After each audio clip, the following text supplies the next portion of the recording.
먼저 전해드릴 소식은 바로 노무현 정신과 관련한 내용입니다. 어제는 노무현 전 대통령의 서거 15주기였죠. 그래서 저도 당연히 노무현재단 이사로서 봉하마을에 다녀왔는데요. 이재명 대표님도 노무현 정신을 강조했습니다. 그러면서 당원 중심의 대중정당이 반드시 나아갈 미래다, 이렇게도 강조하셨는데요. 깨어있는 시민들이 함께 만들어낸 참여 정치의 시대부터 이제 당원 중심의 대중정당의 길까지, 물론 이 가는 과정이 결코 쉽지도 않고 다수의 정치인들이 함께 하자고 한 것도 아닙니다. 그럼에도 불구하고 이재명 대표님은 이게 우리가 가야 할 방향이다, 이렇게 명확하게 제시한 거고요. 노무현 없는 노무현 시대에 우리는 살고 있기 때문에 그 뜻을 이어가겠다는 취지로 글을 남기신 거죠. 내일의 역사를 만들 지금의 실천, 이게 무엇보다도 중요한데요. 이번 15주기의 슬로건도 지금의 실천이 내일의 역사입니다. 노무현 전 대통령께서 2004년에 프랑스 소르본 대학에서 연설하신 내용을 일부 가져와서 지금 우리가 이걸 기억하자는 취지로 15주기의 슬로건으로 정해진 거고요. 그러면서 이재명 대표님은 앞으로 지치고 흔들릴 때마다 노무현 대통령의 치열했던 삶을 떠올리겠다, 이렇게 말씀하셨죠. 그런데 이를 두고 언론에선 여야에서 노무현 정신으로 신경전을 벌였다, 이런 식으로 보도하고 있는데요. 한마디로 황호여 비대위원장도 노무현 전 대통령이 대화와 타협을 중요하게 생각했다, 이걸 다시 기억해야 되지 않겠냐, 이런 얘기를 하고 있는 거죠. 아니, 다 좋습니다. 저도 노무현 전 대통령이 민주진영의 대통령이 아니라 국민의 대통령이 되길 바라는 사람인데요.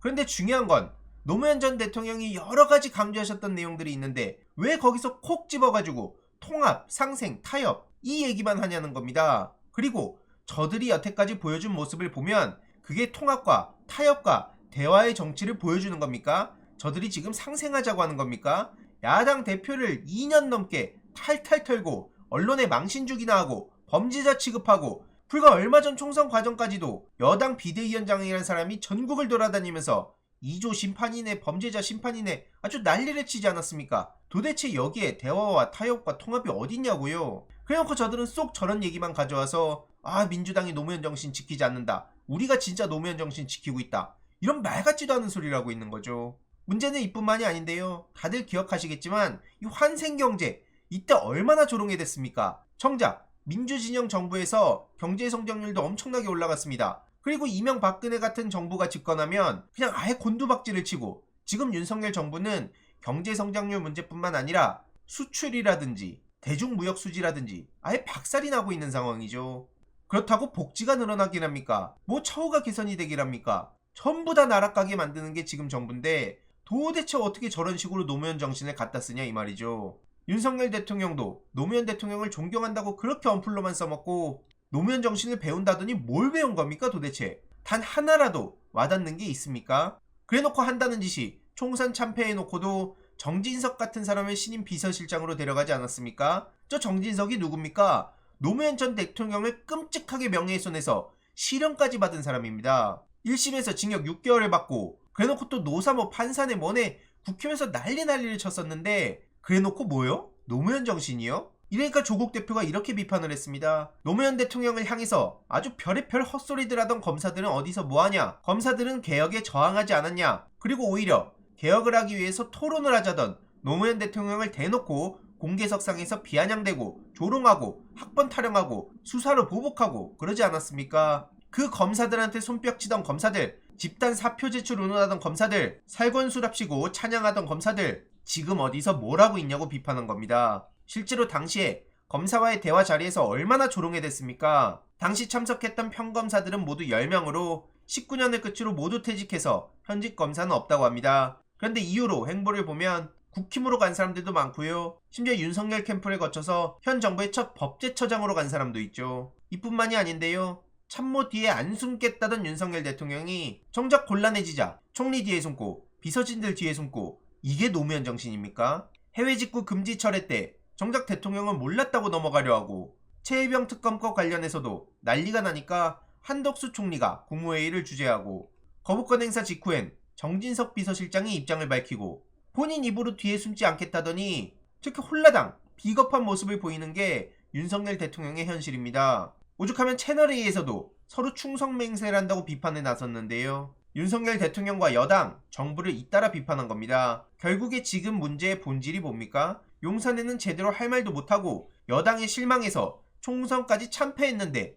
이런 와중에도 서로 치켜 세우고 충성맹세하고 자기들끼리 히히덕거리고 이러고 있는 게 현실이기 때문에 지금 조중동에서도 윤석열 정부는 이대로 가면 안 된다 이렇게 비판하는 거고요. 계속 말씀드리지만 이것도 무슨 진짜 국민의 뜻을 받들겠다기보다는 이대로 가다가 우리 망한다, 보수 괴멸 또 나타난다, 박근혜 탄핵 트라우마가 또 떠오른다 이런 반응이라는 거죠. 이런 와중에 이 박근혜 트라우마가 또다시 떠오를 수밖에 없는 일이 벌어지고 있는데요. 박근혜 문고리 3인방 다들 기억하시지 않습니까? 그 중에 한 명인 정호성 씨가 대통령실 비서관으로 임명된 겁니다. 야, 이 문고리 3인방이 다시 등장할 줄은 꿈에도 몰랐습니다. 윤석열이 구속해놓고 사면까지 해준 정호성이 용산의 비서관으로 간 건데요. 도대체 검사 윤석열은 누구고 대통령 윤석열은 누구냐? 이런 얘기가 나올 수밖에 없는 거죠. 수사 당시에 끝까지 박근혜 씨를 걱정하던 모습이 윤석열 대통령한테 좋은 인상을 줬다는 것 같은데 이거 본인도 어떤 미래가 그려지는지 훤히 보이기 때문에 이런 판단한 거 아닐까요? 지금 윤석열 대통령이 저렇게 기세등등한 척을 하고 있지만 실제로는 국힘 내부에서도 부글부글하는 목소리가 점점 더 커지고 있고 임기가 끝나가면 끝나갈수록 윤석열의 노후 보장이 제대로 되지 않는다는 걸 누구보다 잘 알 거기에 저런 식으로 끝까지 자기를 지킬 사람들을 데려간다는 얘기인 겁니다. 이런 와중에 최혜병 특검 관련해서도 국힘은 정신 못 차리고 계속 헛소리를 하고 있는데요. 안철수 씨가 최혜병 특검을 찬성한다는 입장을 공개적으로 계속 내니까 당 나가라, 김태흠 지사가 저런 얘기를 하고 있는 겁니다. 이걸 다수당의 정치적 목적이라고 비난하고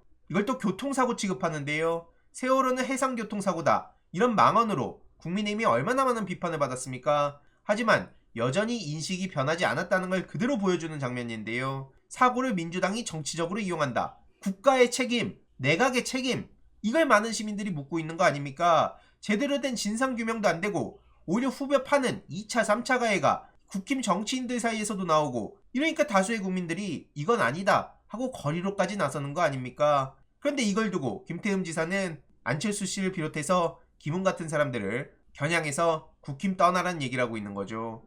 이재명 대표님이 이렇게 비유하지 않았습니까? 검찰을 믿고 특검하지 말라는 건 깡패를 믿고 경찰 신고하지 말란 거다. 이게 뭐가 다른 소리냐? 이렇게 비판했고요. 수사권 가지고 보복하면 그게 깡패지 검사냐? 이런 얘기를 했던 윤석열 대통령의 말도 그대로 되받아쳤습니다. 결국 지금 국힘 입장에선 17표가 이탈하게 되면 윤석열 대통령의 거부권이 무력화되기에 윤석열 대통령과 그 호위 그룹들은 지금 부랴부랴 수습에 나서고 있는 상황이고요. 오죽하면 김웅 씨가 공개적으로 이런 비판을 했겠습니까? 특검 반대를 당론택한 현실이 부끄럽다. 윤석열의 내시 집단 아니냐? 어떻게 저들이 국힘이냐? 국민의 편을 한 번도 안 드는데 이게 무슨 국힘이냐? 이렇게 공개적으로 뼈를 때렸고요. 아주 산산조각을 내준 겁니다. 그따위 당론은 따를 수 없다. 이렇게 강력 반발하고 있는데 심지어 이런 와중에 어제 중요한 단독 보도까지 나왔습니다. VIP 경로가 녹취된 김기한의 핸드폰이 드러난 건데요. 김기한의 육성까지 담겨 있었다고 합니다. 결국 그의 주장을 뒤집는 증거를 확보한 셈이고요. 이러니 VIP 경로설은 이제 거부할 수 없는 사실이다. 그래서 민주당도 이렇게 강력하게 적극적으로 나서고 있는 상황입니다. 지금 진보당에서는 탄핵운동을 추진해야겠다, 이런 비판의 목소리까지 이어가고 있고요. 최혜병 특검, 김건희 특검, 이 문제로 압박을 받는 상황도 그냥 어영부영 시간만 끌고 말장난을 하면서 넘기려고 하는 현실, 그래놓고 정부 여당이 노무현 정치인이란 얘기를 했다고 저렇게 또 언론에서 양비론을 펼칩니까? 정치 갈등엔 내탁 공방을 한다고요? 아무리 양비론을 하고 싶어도 좀 정도껏 갖다 붙일 수 있는 걸 갖다 붙여야 되는 거 아닙니까? 도대체 저들이 노무현 정치인이란 말을 했다고 기계적으로 그냥 갖다 붙이면서 여야가 싸우고 있다, 이런 식으로 얘기하는 게 가당키나 하냐고요. 지금 노무현 전 대통령의 정신 저딴 식으로 수단화하는 사람들 절대 저는 용납할 수 없고요. 아무튼 저들이 얼마나 헛소리를 하고 있는지 계속해서 전해드릴 예정이고, 노무현 정신과 관련해선 이번 주 일요일 오전 11시 히두버스터 생방송을 통해 조금 더 자세히 전해드리도록 하겠습니다. 이번 내용도 유익했다면 구독, 좋아요, 알림 설정, 멤버십 가입 정말 큰 힘이 된다는 점 말씀드리고 싶습니다. 주위에 널리 공유 부탁드립니다.